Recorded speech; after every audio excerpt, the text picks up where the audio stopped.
Deitados Além Fronteiras, uma estrela de Hollywood, e o seu sucesso é indiscutível. Fala 5 idiomas, ao que sei, e divide o seu tempo entre a Europa, a América Latina e os Estados Unidos.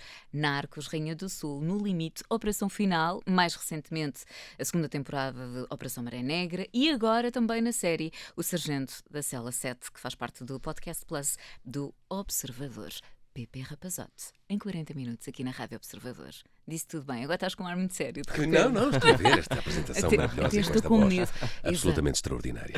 Exato, comparado com a tua Liga dos Campeões e a minha aqui, segunda Liga. Filha, vai para a rádio. Olha, bem-vindo. Obrigada por teres aceitado aqui o convite do Observador. Nós sabemos que o teu tempo é bem precioso. Tu passas mais tempo fora do que propriamente em Portugal. Quando passo fora. E quando estou cá, que é ótimo. Eu não desgosto nada deste calendário. Que é, quando estou fora 8 meses, e foi o que aconteceu da última vez, sem vir a Portugal. 8 meses. Que é a imigração antiga. Sinto-me num barquito a pescar bacalhau na Terra Nova. Mas 8 meses de trabalho intenso. De trabalho intenso. Por isso é que não dá para vir sequer. Portanto, num fim de semana não posso vir da América do Sul para cá e, portanto... É muito desequilibrador, muito. Mas depois quando estou cá também estou muito com a família a horas que alguém que tem um trabalho com horários das 9 às 5 ou das 5 às 9, indiferente, eu tenho, portanto estou com filhotas às 10 da manhã, às 3 da tarde, quando for, não é? E com a minha Mafalda também. Acho que compensa, uma coisa compensa a outra, embora... 8 meses foi a última vez que fiz e não, de facto não volto a fazer e tenho que pôr num contrato que temos que ter umas pausas porque é de um desequilíbrio total e absoluto. Já vamos voltar em relação também a essa tua experiência, mas vamos começar, se calhar, por falar desta série que faz parte do Podcast Plus do Observador, O Sargento na Cela 7. Como é que foi narrar esta série, Pepe? Primeiro foi um convite fantástico, senti-me extremamente orgulhoso e honrado pelo convite e espero que o resultado tenha sido simpático.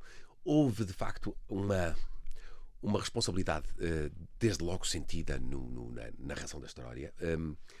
Eu não cheguei a ler o livro, mas estes capítulos que vocês vão ouvir estão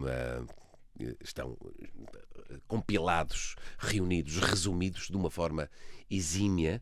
Embora não conheça o original, eu ficava-me já pelos capítulos escritos pela equipa do Observador, que são extraordinários. É de facto muito imersivo. Estamos dentro da história. É a história mais fantástica que eu já alguma vez ouvi sobre a guerra colonial. A todos os níveis. Mesmo as meramente políticas, mesmo as operações militares. Todas aquelas que já nos apaixonaram e já nos fizeram pensar 500 mil coisas.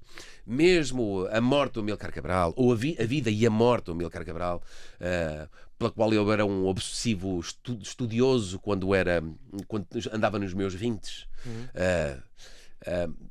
Esta história é de facto, tem tudo. É uma história de amor maravilhosa. Não é uma história de guerra, não é uma história de amor, é tudo junto. Não é uma história de política, não é uma história militar, é uma história com tudo junto e com tudo na medida certa, na devida proporção, para ser contada e narrada. Mas isto é um podcast, não é? Portanto, estamos a falar de uma coisa que só tem voz, não é? Só tem voz. Muito sound design também, naturalmente.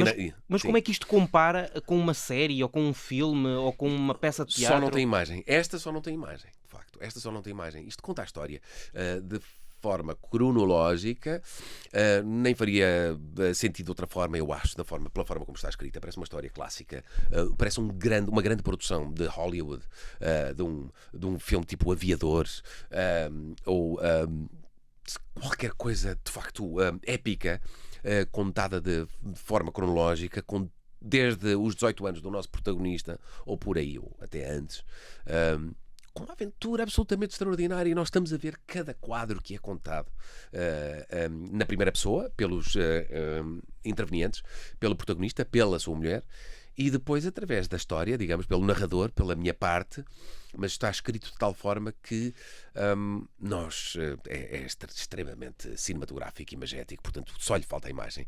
E foi a responsabilidade de narrá-la desta forma foi muito grande. Estava a contar-vos há pouco, antes de começarmos a gravar, que fizemos várias experiências de voz, porque tentámos ter uma voz mais... com mais pinta, se quisermos, cheia de graves, etc. Mas estava deslocada daquilo que nós tínhamos já das entrevistas e que tínhamos também do desenho de som, os sons de guerra, a passagem, todas os crossfades, digamos assim, entre as vozes, os tiros, o ambiente de guerra, etc. Há partes em que temos comboio, há partes em que temos todo este sound design. A forma de contar é tão imersiva que de facto tivemos que arranjar um tom de voz diferente para a narração, e para parecer que estamos mesmo a contar uma história. E esse foi o teu principal desafio? Esse foi o principal desafio, e também algum nervo. Eu estive cá no primeiro dia, depois nós gravámos 2 episódios por aí, discutimos muito o tom de voz. À noite troquei mensagens e telefonemas com a Sara Antunes de Oliveira, minha querida amiga, que foi quem me ligou para este desafio. E discutimos várias vezes. No dia seguinte de manhã ainda fizemos aqui mais algumas experiências e só depois, sei lá, às 11 da manhã é que conseguimos acertar com a voz. Porque queríamos que fosse uma coisa clássica, mas não estava a ser suficientemente quente para poder ser contada desta forma. O chamado catchy. Sim, o catchy, sim. E para estar ligado com a história e com as entrevistas em primeira voz. Já alguma vez tinha feito alguma coisa deste género ou é a primeira vez que... Mas eu conheço de algum lado. Tens que me tratar por tu aqui com estes... Tens de tratar por tu. Obrigado. Obrigado. Alguém que se Estávamos a tentar ter aqui uma conversa cheia de charme e de elegância e de educação. Finalmente, e de repente alguém me trata por você. Estragou tudo. Falta de educação. Bom, mas pronto, podemos seguir. Já alguma vez tinhas feito alguma coisa deste género? Já tinha feito narrações muito diferentes, já tinha feito locuções de documentários, por exemplo, eu próprio a narrar e depois a intervir na primeira pessoa, como apresentador televisivo, coisas para a RTP2, assim deste género não. Aliás, com esta escrita absolutamente mágica, esta é uma história absolutamente mágica, absolutamente extraordinária, e até pela forma... Voltando atrás no tom de voz, pela forma como o nosso herói protagonista desta história fala disto com a maior naturalidade do mundo. Está preso 7 anos e meio, tem a possibilidade de ser solto se colaborar em termos de propaganda com regimes adversos ao Estado Novo, seja na Guiné-Conakry, onde estava o nosso... onde estava o nosso PAIGC, que ainda agora falei nele, e isto é muito sono, o Amílcar Cabral. E portanto não fez por amor à pátria, por patriotismo, e foi o primeiro, coitado, teve pouco tempo, poucas horas de voo por ali, por Cabo Verde, por onde estava sediado, mas de facto a formação, desde logo a formação, que é fantástica, nos leva muito mais atrás. Começou a ter formação como piloto de aviões, ainda por cima piloto de avião de guerra aos 18 anos, que é uma coisa extraordinária, que hoje não faria qualquer sentido. Bom, claro, obviamente que a tecnologia é outra, ninguém pilota um F-16 aos 18 anos, mas seja como for, enviar um miúdo aos 18 anos para os céus de uma guerra e poder ser abatido por uma antiaérea é extraordinário. E a forma natural com que ele conta isto, com que é preso e pode ser libertado. Eu tenho 19 anos, eu de certeza que estava a fazer xixi pelas pernas abaixo, todos os dias, várias vezes ao dia. Aliás, eu era incontinente, fui incontinente até aos 13. De certeza que teria voltado, eu, Pepe Rapazote, a fazer xixi aos 18, não é? Teria parado aos 12 anos e 9 meses e recomeçado aos 18. E este homem, cheio de patriotismo, diz: não senhor, daqui não me tiram coisa nenhuma e eu fico aqui o tempo que tiver que ficar. E muito merecida depois a tentativa com sucesso de o libertar, muito merecida. Acho que é daquelas, até essa operação de má memória, Mar Verde, até foi foi bem. O intuito era simpático. Depois quiseram. Houve mais fome que houve mais olhos que barriga, não é? Sim. E, portanto, acabaram por estragar muita coisa. Mas se fosse só este o objetivo de soltar este homem, tinha sido extraordinário, porque é merecido. É daquelas coisas à americana, não é? No man's left behind, não é? Exatamente. Que é uma coisa que depois eles não utilizam na vida civil, que é uma chatice, que é uma coisa que eu digo sempre. Espera aí, porquê é que vocês não têm... isto agora num total à parte. Saúde pública. Porquê é que não tem saúde pública? Porquê é que toda a gente tem que ter um seguro de saúde? Se vocês têm esta coisa nos Marines, não é? No man's left behind. Podem morrer sem, mas aquele não fica lá.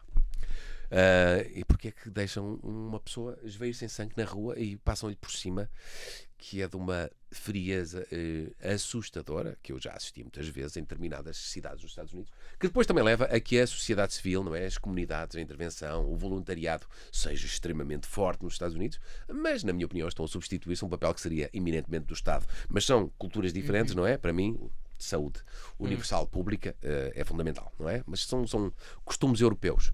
E é por isso que continuo a dizer que o primeiro mundo está na Europa. O primeiro mundo está na Europa. E que os Estados Unidos não é primeiro mundo neste sentido. Não é. Para mim não é. É melhor viver na Europa do que viver não, fora muito da melhor. A todos os níveis, mas sobretudo esta questão. Obviamente que os Estados Unidos têm para fazer dinheiro, para a oportunidade de vida, para o American Dream, que é fazer dinheiro a partir do nada. As oportunidades são muito maiores, muitíssimo maiores. Agora é bom ter sempre um bilhete na mão para vir cá ao dentista ou consertar uma perna, porque lá não se pode. Agora, aqui na Europa Ocidental, nesta Europa da União Europeia, a solidariedade é uma coisa que não se vê em mais lado nenhum do mundo. E por isso é uma coisa que me dá um orgulho imenso e um conforto muito grande. Tu estavas a falar de lá fora há muito mais oportunidades. Foi isso mesmo que tu foste à procura? Querias mais oportunidades? Sentias que cá o nosso país já era muito pequenino, querias mais, querias viajar? Foi bastante isso. Eu vivi dos 9 aos 11 em Caracas. O meu pai foi abrir lá uma filial da Teixeira Duarte Construtora. Foi administrador toda a vida da Teixeira Duarte, ou quase, depois ainda foi da Engil e depois de outras coisas, mas a maior parte da vida foi passada na Teixeira Duarte, profissionalmente. Fomos para lá e eu senti esta descoberta, foi um clique que se deu na minha cabeça, foi admirável ver tanta coisa nova num momento, foi arrebatador, overwhelming, foi arrebatador. E ver, principalmente, um país que na altura seria dos mais ricos do mundo, não só no rendimento per capita, como a Venezuela começou a ser a Miami 2, Caracas, digo, a partir do final dos anos 60. Nós tínhamos as Torres do Silêncio, o Parque Central, etc., que pareciam Twin Towers em 68, uma coisa nunca vista, não é? Era como se estivéssemos de facto numa cidade norte-americana, com umas infraestruturas absolutamente extraordinárias. E depois uma deseducação muito grande, porque foi um período em que os venezuelanos eram pagos para não trabalhar, digamos assim. E houve mais ou menos, não é? Muito subsidiada, muito petróleo, e foi o fim deste sonho venezuelano. Foi de facto o petróleo, foi desabituar as pessoas. Depois quando tivemos crises e choques petrolíferos económicos mundiais, etc, ao contrário, digamos, com o preço do barril do petróleo muito mais baixo, as pessoas já não estavam habituadas a dar no duro, e é um país daqueles como o Angola, que tem a Angola da América Latina, tudo. Planta-se deixa-se cair uma semente e no dia seguinte voltamos: oh mãe, esta bananeira não estava cá ontem. É assim, não é? Mas exatamente pela mesma medida, espeta-se uma cana no chão e começa a jorrar petróleo.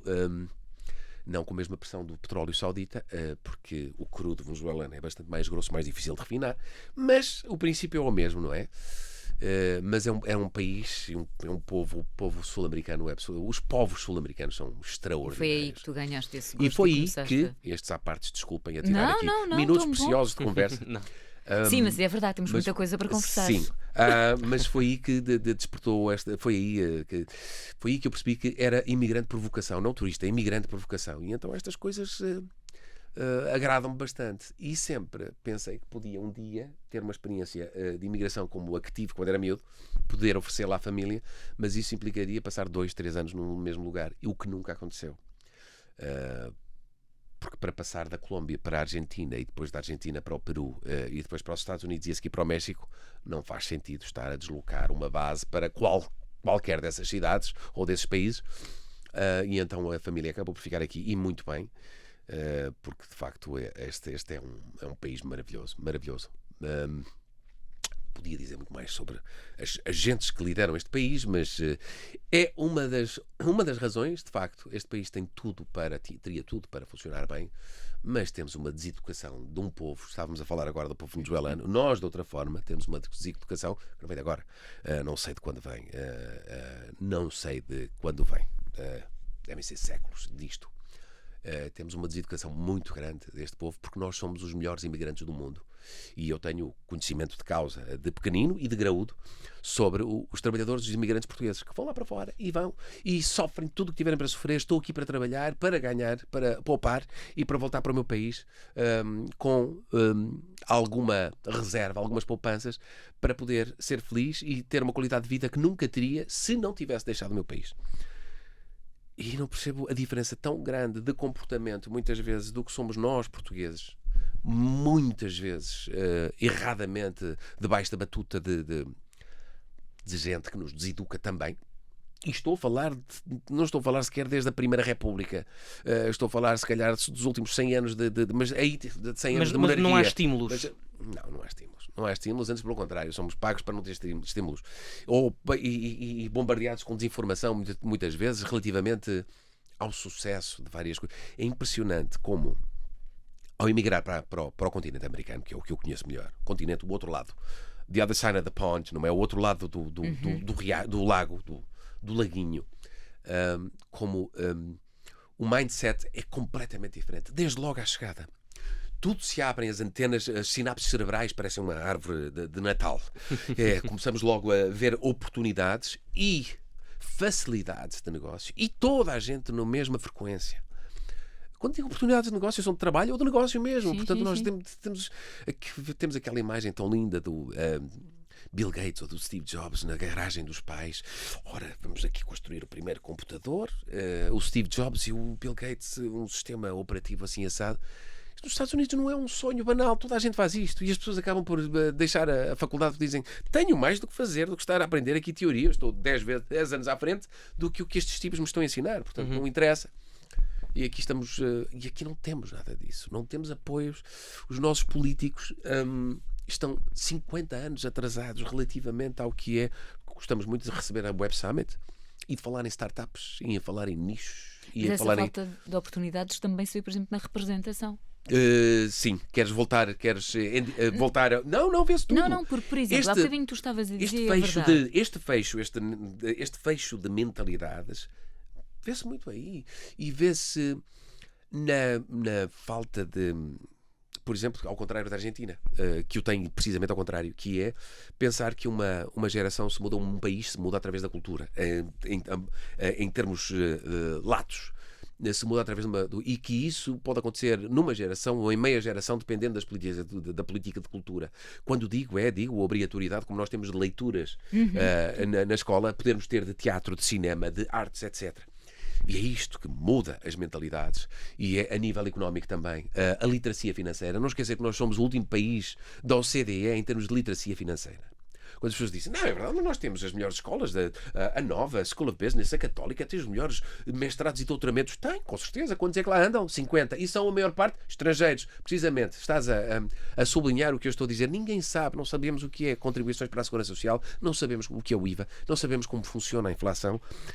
E então isto é de uma dificuldade, e eu tenho a certeza também que os nossos políticos, idem aspas, a não ser alguns,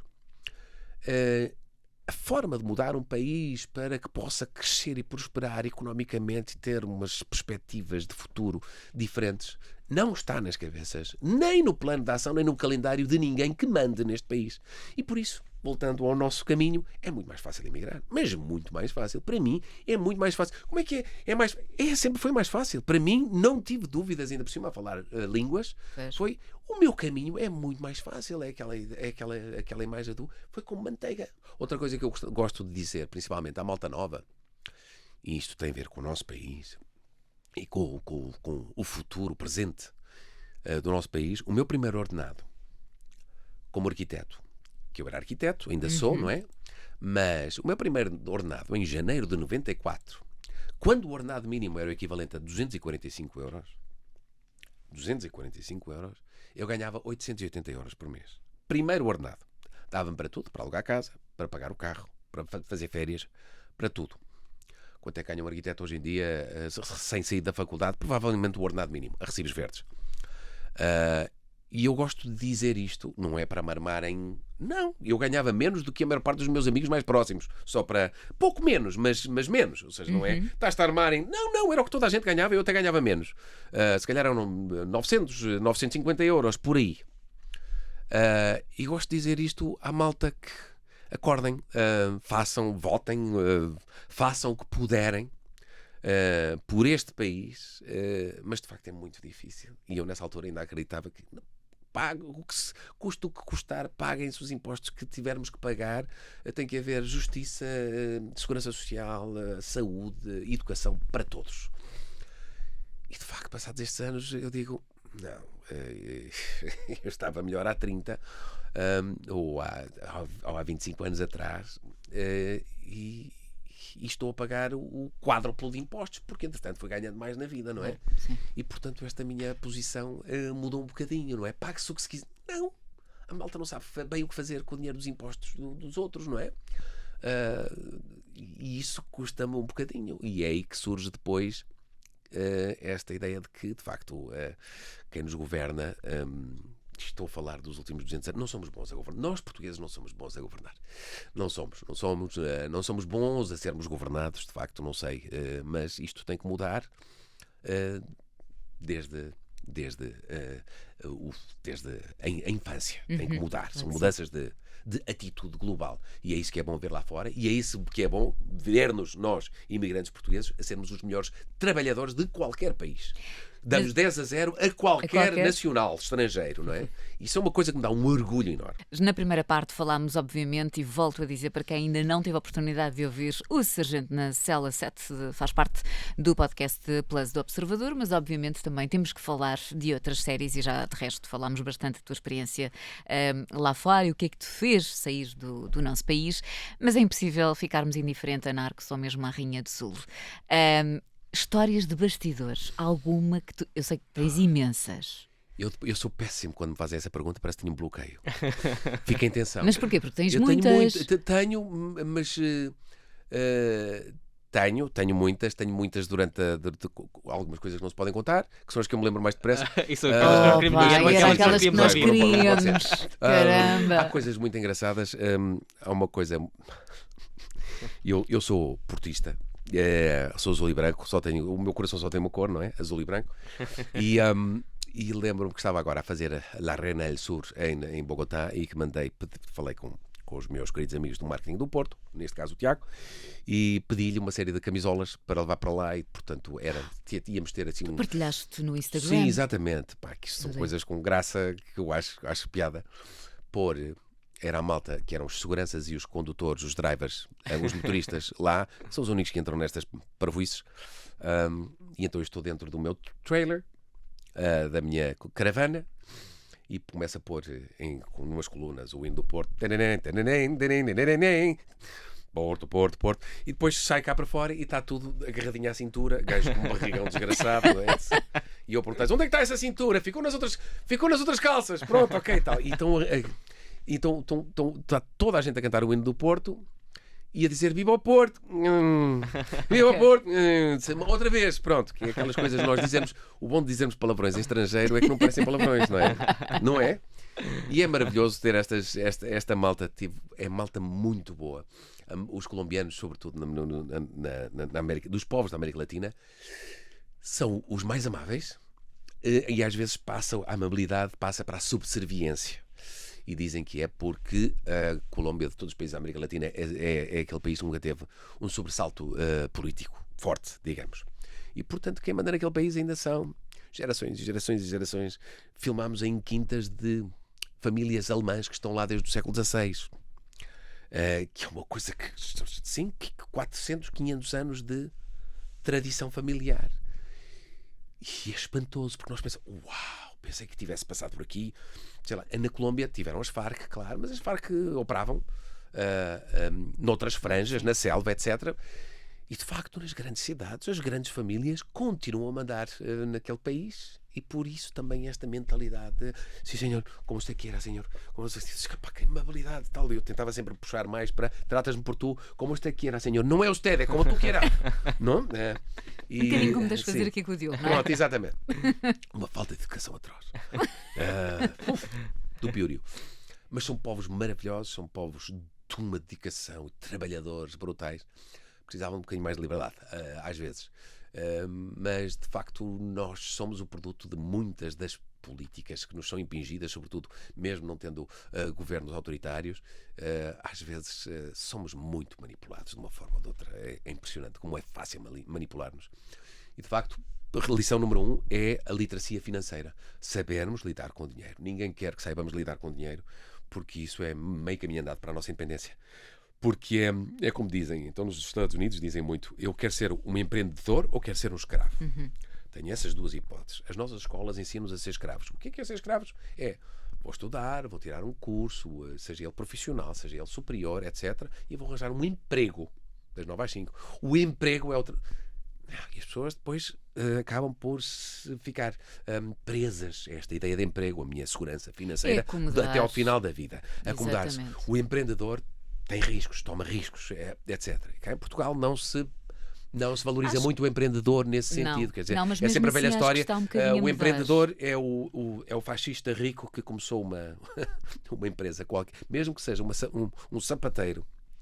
Porque este é o nosso dilema também em termos de mentalidade e que se tenta transmitir a todo o país também um bocadinho.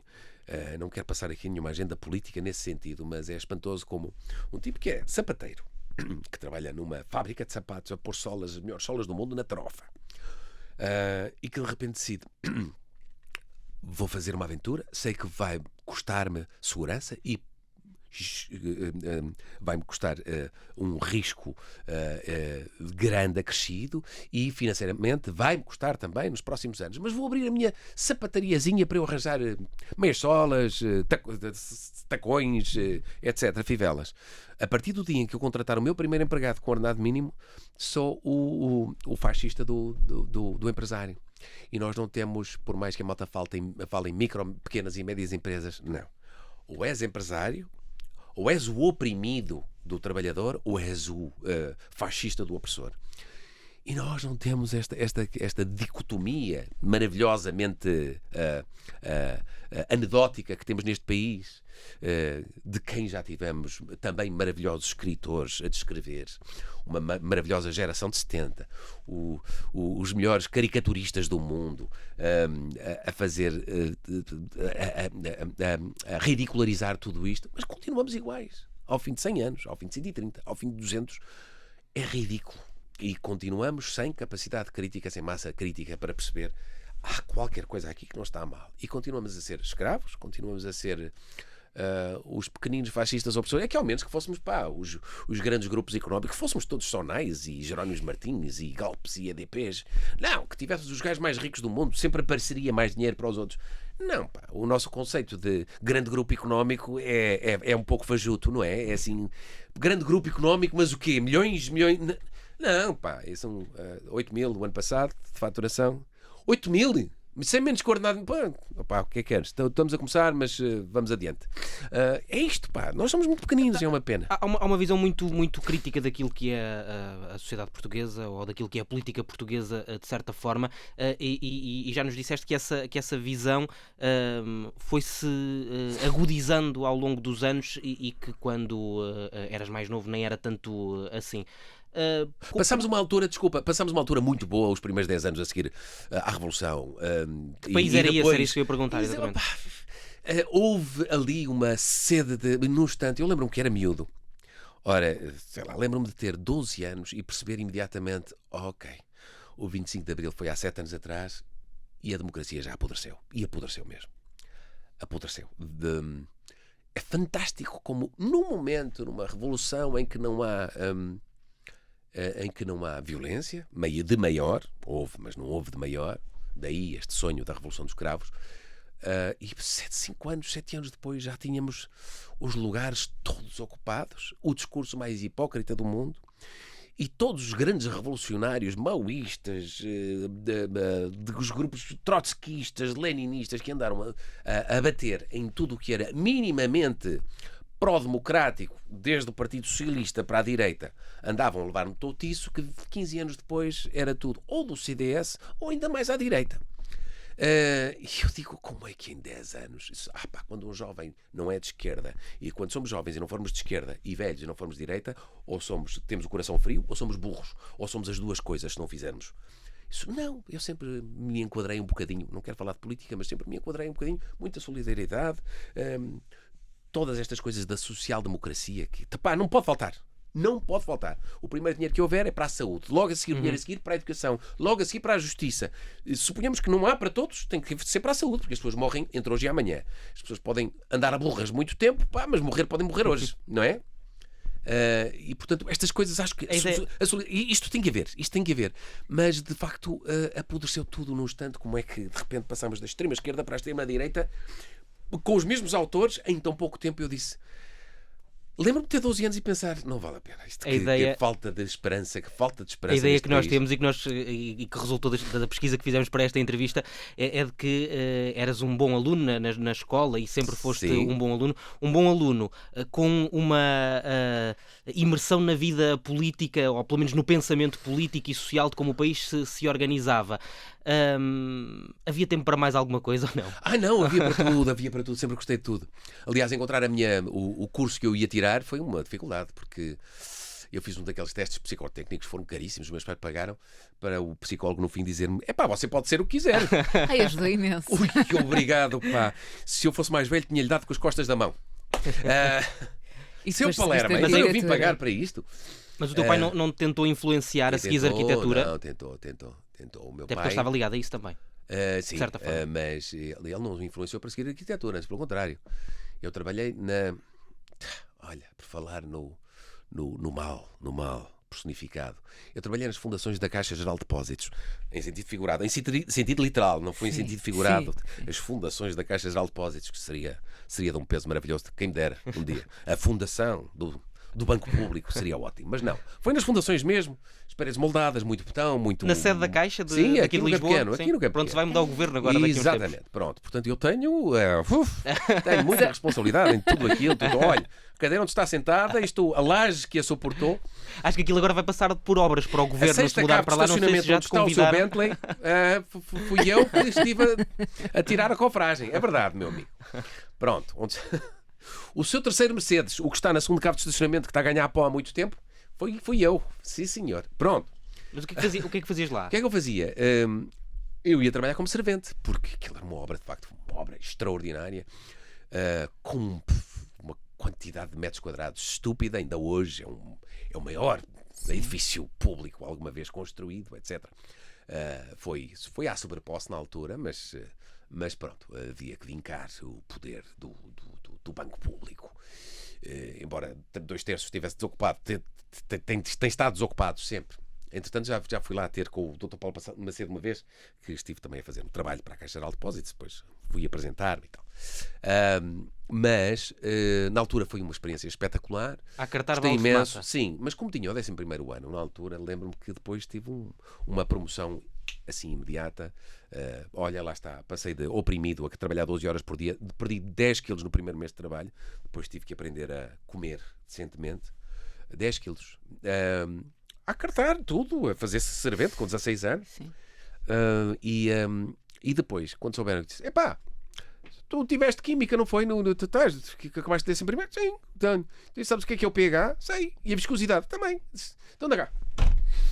E passei a trabalhar sentadinho à sombra a fazer testes à bentonite. A bentonite é uma massa, é um composto ao qual se junta a água, que se põe nos buracos das fundações, das paredes moldadas, que nos terrenos mais moles, como quando quem escava um buraco na areia e as paredes vão caindo, as paredes de areia, não é? Sim. Ali, quando fazemos a mesma coisa num terreno parecido, temos que aguentar o terreno, pelo menos até pôr a armadura e depois betonar e ganhar presa, e acabou. Agora o terreno já pode cair à vontade.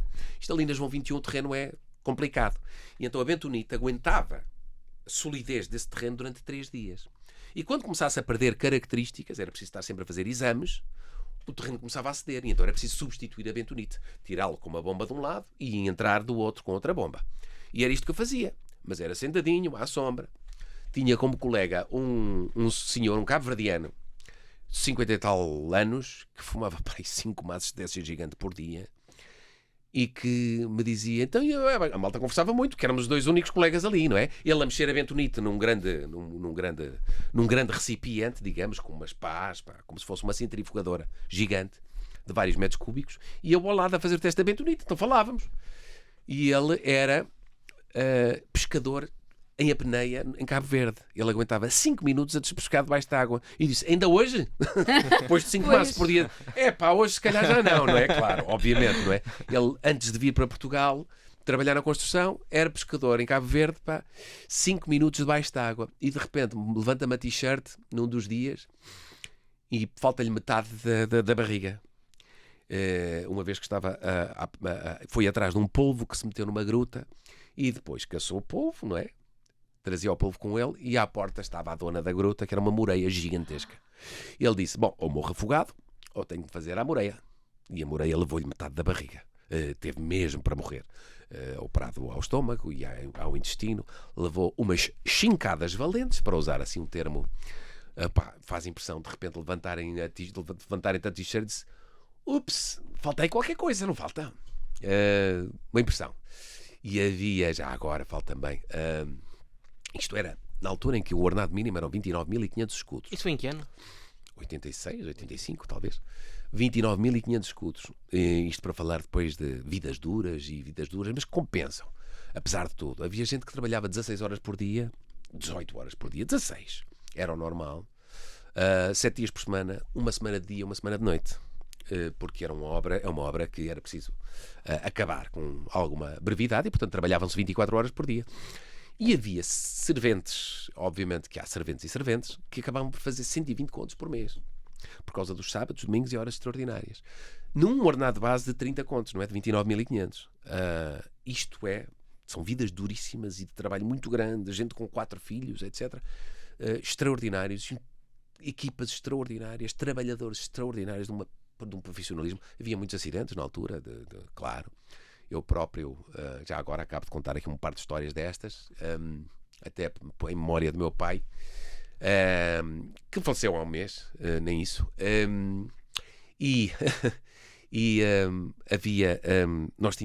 Havia uma falta de cuidado grande, havia as coisas, os soldadores com ar comprimido. Houve uma altura em que veio muita gente da Setnave e da Lisnave e que eram vistos com os olhos de grande inveja por parte dos soldadores da construção civil, porque supostamente eram os melhores soldadores do mundo, não é? Soldadores que soldavam barcos e cascos de barcos debaixo d'água e tal, XPTO, e vinham. E lembro-me de ver um soldador que trazia uma mala de negócio, uma mala de homem de negócios, fato de macaco da Lisnave, para toda a gente saber de onde é que ele vinha, e depois com uma mala com segredo, de homem de negócios, de metálica, dura, rígida.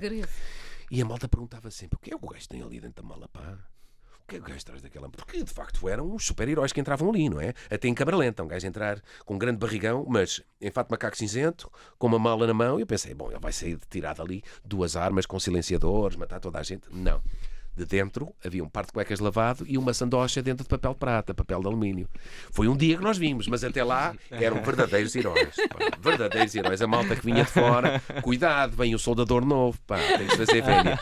E afinal, dentro das malas, são cuecas e eu vi. Então, Pepe, eu quero cuecas e uma sandocha em papel de alumínio. Não vi de que era a Santos, não interessa. Pronto, já percebi que não são armas difíceis nem ferramentas especiais, não. O gajo é tão soldador como nós. E há uma dúvida que eu tenho. Nunca mais voltámos a ver a apresentar programas de televisão. Aquela coisa do ATM e dos dealers deu problemas? Da televisão. Não deu problemas. Aliás, eu ainda hoje vejo isso. Outro dia vi isso. Que coisa mais levezinha. Pronto. Mais valia ser soldador. Mas pronto, é o que se há de fazer. Não, tudo muito bem. Mas quando o teu pai te fez essa pergunta, tu disseste sim.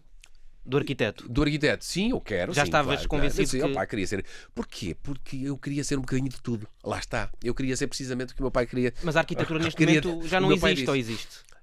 Não, existe, estou a acabar a minha casa, mas só nesse sentido, sim. Não, só nesse sentido particular. Mas eu gostava muito da criatividade, do desenho, da escultura, de tudo. Tive um mestre, o Carlos Nogueira, no Colégio Moderno, fantástico. Uma pessoa de quem gosto imenso, de quem gosto muito. Uma pessoa que me mudou a vida. Carlos, se estivesse a ouvir. E depois gostava muito de física, matemática. É uma coisa que hoje em dia me faz muita falta, que é esta parte do raciocínio que me ocupa muitas vezes. Eu não estou a dizer que olho para as coisas via Matrix, mas penso muitas vezes em termos de números. Eu olhar para esta parede de fundo e dizer-te que provavelmente terá 9 metros quadrados. A superfície de parede, não é? Estas coisas que ficam e depois estarmos a olhar para cima e depois distraímos com números, sabes? Sim. E desenhar, não? Desenhar também bastante. É o vício, aquele que posso continuar sem pedir a ninguém. Mas é uma coisa que, à altura, às vezes, chegaram a pedir-me para ir a uma escola, aqui ou ali. O Miguel Barros, meu amigo, na Quinta da Fonte, onde ele tinha um projeto social de teatro fantástico. Lembro-me de ter uma conversa com miúdos de bairros problemáticos e, portanto, com poucas perspectivas de uma educação muito com grande longevidade, e eu tinha que fazer, e eu adorava falar, adorava contar coisas sobre materiais, sobre esta coisa, sobre os materiais, sobre olhar para uma porta que tem uma folha de madeira, ou é uma porta de madeira maciça, e dizer: vocês já repararam que isto é um material vivo? Isto vai continuar a mexer. É vivo, é orgânico, não está vivo, mas mexe. E depende de vocês trabalharem nisto. Não acham maravilhoso? Olhar para tudo isto que temos aqui à nossa volta na sala, e tudo isto tem um papel e tem uma reação física e tem uma reação química neste mundo. E que vocês podem trabalhar nisto, que é maravilhoso. Podem mexer, podem trabalhar precisamente com a sua capacidade de vida, a sua capacidade de alterar forma, alterar densidade, alterar... Tudo isto é fantástico, maravilhoso, e eu espero, com o meu entusiasmo a falar desta coisa, dos materiais, sobretudo estas profissões de mãos, carpintaria, marcenaria, serralharia, tudo isto poder influenciar alguém a dizer: epá, ele deixou-me com uma pulga atrás da orelha, isto de facto pode ter alguma piada.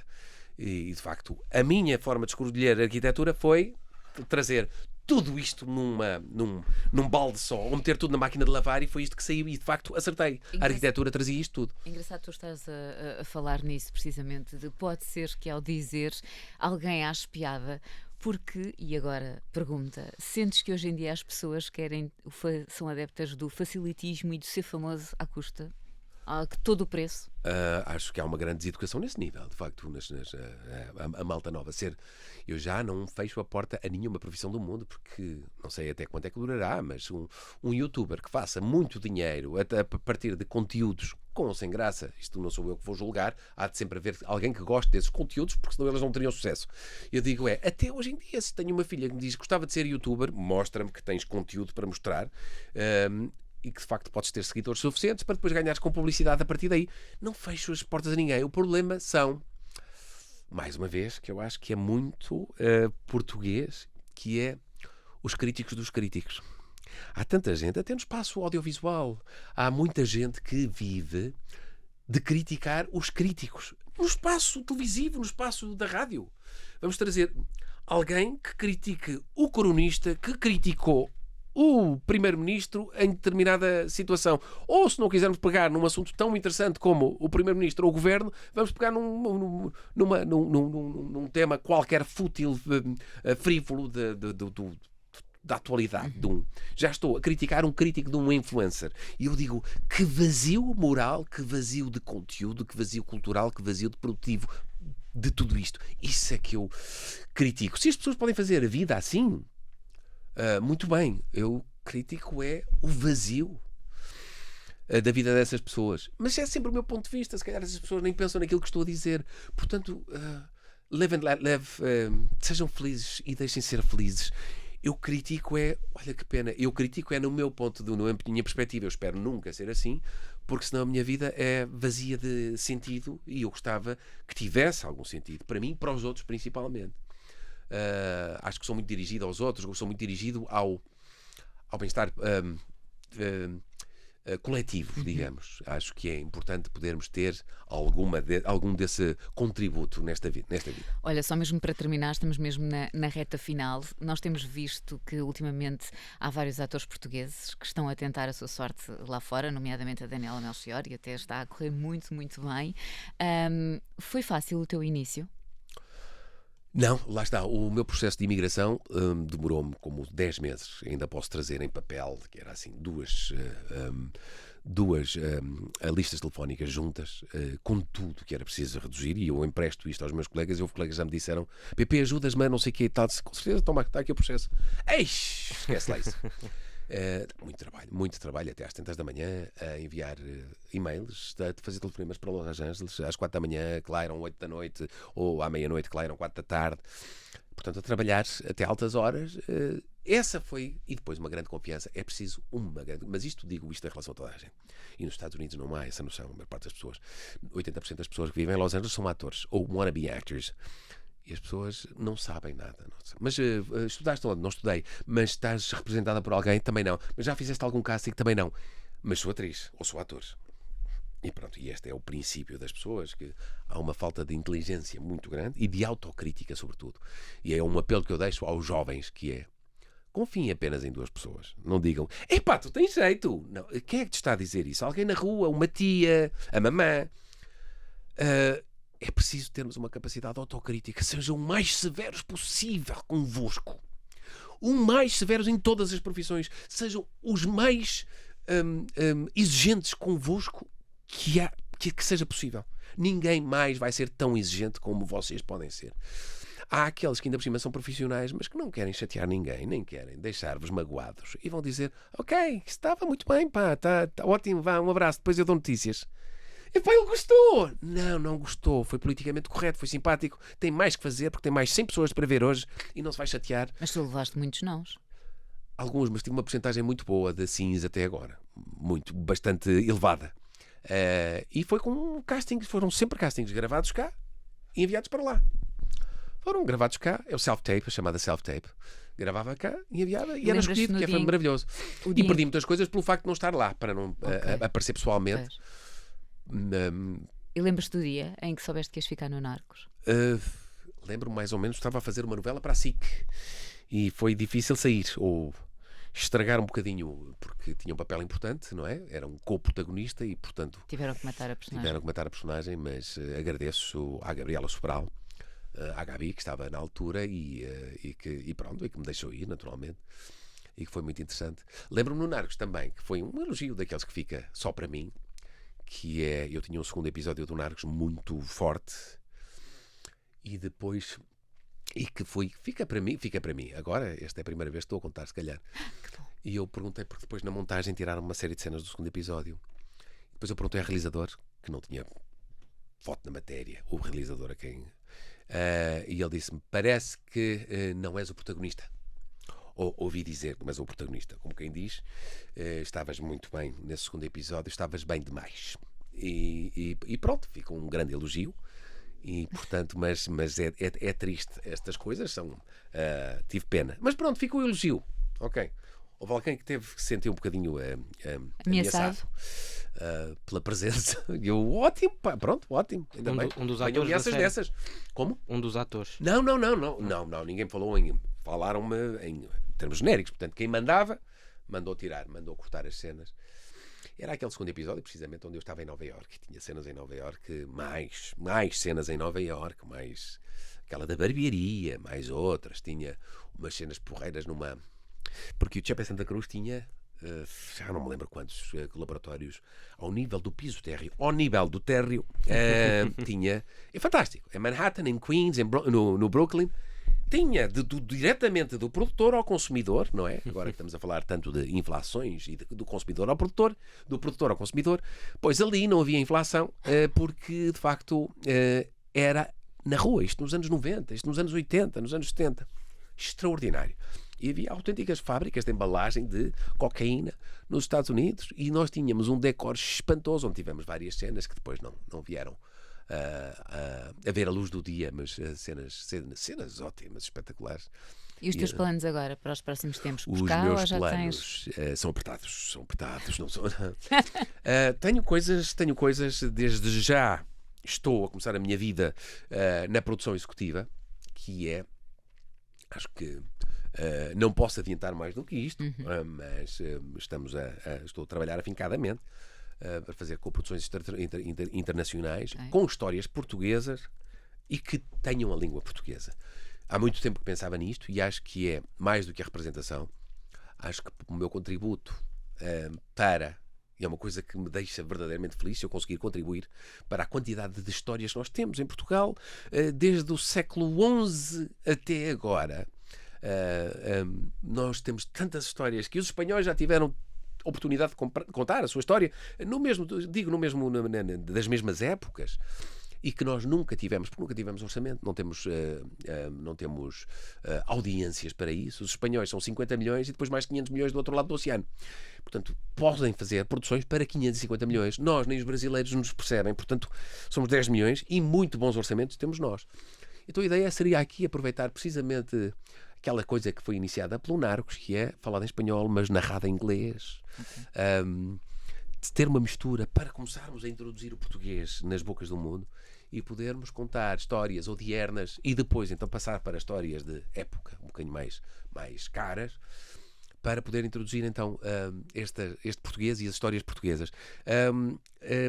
E depois dos conhecimentos que eu fui fazendo ao longo da minha vida, é fácil juntar depois, mais fácil juntar espanhóis com colombianos, com norte-americanos, com argentinos e arranjar aqui um orçamento que nos permita contar essas histórias. E nós, como somos estes imigrantes, os melhores trabalhadores do mundo, que é uma pena que de facto as coisas mudam. Eu imagino que sempre nos barcos que nos levavam para as Áfricas e para as Américas Latinas, nos anos 30, para Buenos Aires e para São Rio de Janeiro, e que a malta mal se põe no barco e mal zarpa o barco, muda logo, o mindset é outro, não é? A mentalidade muda. Sou imigrante, vou ser o melhor trabalhador do mundo, e que eu não conheço ninguém que trabalhe como os portugueses. Não conheço ninguém, portugueses e galegos. Não sei o que é esta coisa, esta faixa galaico-duriense e depois até o Algarve nos traz, e os irlandeses são assim também, mas só vou falar só em nós, somos os melhores imigrantes do mundo. E depois muda tudo quando vamos para o outro lado. E é isto que eu quero contar também, acho que é a melhor forma de aproveitar os meus conhecimentos. Felizmente também tenho vontade, não é? A personalidade ajuda. É assim o teu plano? É, para os próximos tempos? Sim, para os próximos tempos. Também trabalho aqui em Espanha e tenho mais uma série na Galiza e tenho várias coisas que vão acontecendo, mas gosto muito da ideia de poder vir a fazer coisas engraçadas, grandes, e pôr autores portugueses, inclusive, sim. A escrever. Não quero autores estrangeiros, quero autores portugueses, em português, histórias portuguesas. Incrível. E depois, como nós podemos pegar nesta coisa de imigração, que eu posso ter histórias em português e inglês. Estou não é? Em New Jersey, estou em Newark. Quantas histórias nós não temos em Newark? Ou Massachusetts, ou no Ontario, ou estas coisas todas. Ou em Inglaterra, ou em França, não sei. Nós podemos juntar o português a todo lado. Então este truque engraçado do Narcos, vamos juntar o português a qualquer língua, porque nós estamos em todo o lado do mundo. Vamos tentar aproveitar isso. Muito bem. Olha, Pepe, foi um prazer ter-te aqui em O prazer 40 foi meu. minutos na Obrigado. Rádio Observador. Isto o tempo passa a voar. Um beijinho, felicidades e Obrigado, vamos igualmente. encontrando. Obrigado.